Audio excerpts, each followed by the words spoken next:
నవీన్ గారు, సార్ అందాల రాక్షస్ నుంచి ఈ హనీ వరకు కూడా ప్రయాణం చూస్తే ఆర్టిస్ట్గా ఎప్పుడూ ఒక స్కేల్ పెంచుతూనే వెళ్తున్నారు.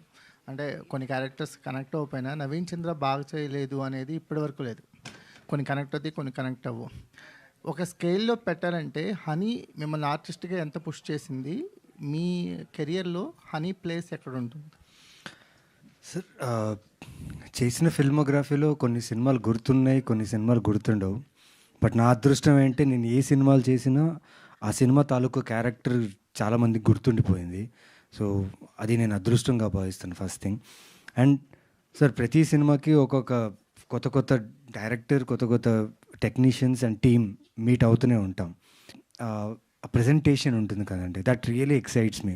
బికాస్ లైక్ మా సినిమాటోగ్రాఫర్ ఉన్నారు, నవీన్ గారిని ఏదో అంటే ఇప్పుడు పాత సినిమాలో చూపించేలా ఇంకో సినిమాలో ఉండకూడదు, చూపించకూడదు అని ఆయన థాట్.